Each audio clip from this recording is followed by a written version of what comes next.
नमस्कार। आज के इस खास एक्सप्लेनर में आपका स्वागत है।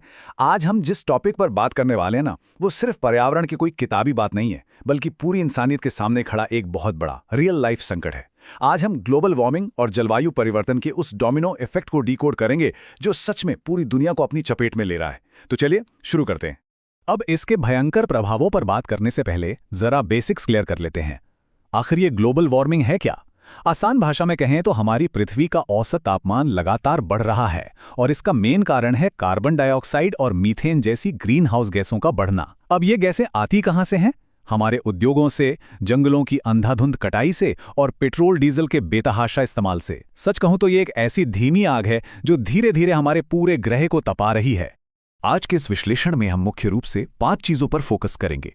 पहला, ग्लोबल वार्मिंग आखिर है क्या? दूसरा, प्रकृति पर इसका विनाशकारी प्रभाव। तीसरा, मानव जीवन पर मंडराता गहरा संकट। चौथा, समाज और अर्थव्यवस्था का पतन। और आखिर में इस संकट को रोकने के उपाय। तो चलिए सबसे पहले देखते हैं ग्लोबल वार्मिंग आखिर क्या है। ध्यान देने वाली बात यह है कि इस संकट के पीछे कोई बाहरी ताकत नहीं, बल्कि हमारी अपनी रोजमर्रा की गतिविधियां हैं। तेजी से बढ़ता औद्योगिकरण, सड़कों पर गाड़ियों का बढ़ता धुआं और अपनी सहूलियत के लिए जंगलों का साफ किया जाना, यही वो मेन ट्रिगर्स हैं जिन्होंने हमारे वातावरण में इन ग्रीन हाउस गैसों को उस खतरनाक लेवल तक पहुंचा दिया है जहां से पीछे मुड़ना अब बहुत मुश्किल होता जा रहा है। आगे बढ़ते हैं और देखते हैं इसका हमारी प्रकृति पर विनाशकारी प्रभाव। 45 डिग्री सेल्सियस, यकीन मानिए ये स्क्रीन पर दिख रहा कोई साधारण नंबर नहीं है, ये एक बहुत बड़ी वार्निंग है। हाल ही में भारत के कई राज्यों ने इतनी भयंकर हीट वेव्स यानी लू का सामना किया है कि घर से बाहर निकलना मुश्किल हो गया था। ये कोई भविष्य में होने वाली घटना नहीं है, ये आज की झुलसाने वाली हकीकत है। सदियों से चला आ रहा हमारे मौसम का बैलेंस अब पूरी तरह बिगड़ चुका है। और पता है सबसे डरावनी बात क्या है? हम एक ही समय में बिल्कुल अलग अलग चरम स्थितियां देख रहे हैं। एक तरफ आप देखेंगे कि असम और बिहार में बार बार विनाशकारी बाढ़ आ रही है, तो वहीं दूसरी तरफ राजस्थान और महाराष्ट्र में भयानक सूखा पड़ रहा है। तूफान और जंगलों की आग पहले से कहीं ज्यादा खतरनाक हो गए हैं। ये सिर्फ न्यूज़ की हेडलाइंस नहीं है, ये हमारी आज की ग्राउंड रियलिटी है। हमारे सामने अब एक डबल थ्रेट यानी दोहरा खतरा खड़ा है। एक तरफ ग्लेशियर पिघल रहे हैं जिससे समुद्र का पानी बढ़ रहा है। जरा सोचिए, मुंबई, कोलकाता और मालदीव जैसे तटीय इलाकों के सच में डूबने का खतरा है। इससे लाखों लोगों को अपने घर छोड़ने पड़ेंगे। दूसरी तरफ हमारे जंगल, समुद्री जीव और प्रवाल भित्तियां यानी कोरल रीफ्स तेजी से खत्म हो रहे हैं।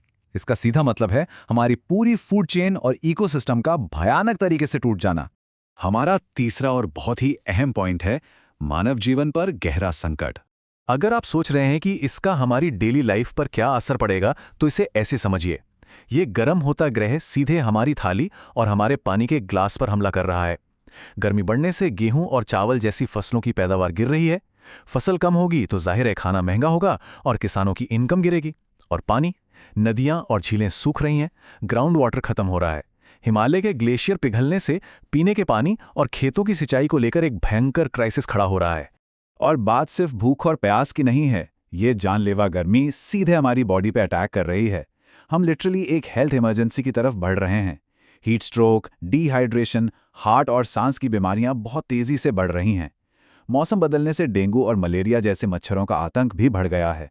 और इसका सबसे बड़ा खामियाजा कौन भुगत रहा है? हमारे घरों के कमजोर बुजुर्ग और छोटे बच्चे। चलिए अब अपने चौथे खंड की तरफ चलते हैं, समाज और अर्थव्यवस्था का पतन। देखिए, जब पानी और खाने जैसी बेसिक चीजों की कमी होने लगती है ना, तो समाज में टेंशन बढ़ना तय है। ये एक पूरा डोमिनो इफेक्ट है। खाने पीने की कमी से आपस में टकराव और राजनीतिक संघर्ष शुरू होते हैं। और जब लोगों के पास जीने का कोई साधन ही नहीं बचता, तो उन्हें मजबूरन अपना घर-बार छोड़कर पलायन करना पड़ता है। इससे गरीबी और सामाजिक असमानता और ज्यादा गहरी हो जाती है। इसी बीच हम एक बहुत ही खतरनाक एनर्जी ट्रैप यानी ऊर्जा के जाल में फंस जाते हैं। एक्सट्रीम गर्मी से फैक्ट्रियों को नुकसान होता है, नौकरियां जाती हैं। अब इस भयंकर गर्मी से बचने के लिए हम क्या करते हैं? हम बहुत ज्यादा एसी चलाते हैं। एसी के लिए चाहिए बिजली, और बिजली की इस भयंकर डिमांड को पूरा करने के लिए हम और ज्यादा कोयला और पेट्रोल जलाते हैं। मतलब जिस चीज से ग्लोबल वार्मिंग हो रही है, हम उसी चीज को और बढ़ा रहे हैं। है ना भयानक दुष्चक्र? अगर हमने इस सिलसिले को यहीं नहीं रोका, तो जरा सोचिए हम अपनी आने वाली पीढ़ियों को क्या देकर जाएंगे। एक ऐसी दुनिया जहां पीने को साफ पानी नहीं है, खाने के लाले पड़े हैं, रहने के लिए सुरक्षित जमीन नहीं है और जो हर दिन एक नई प्राकृतिक आपदा से जूझ रही है।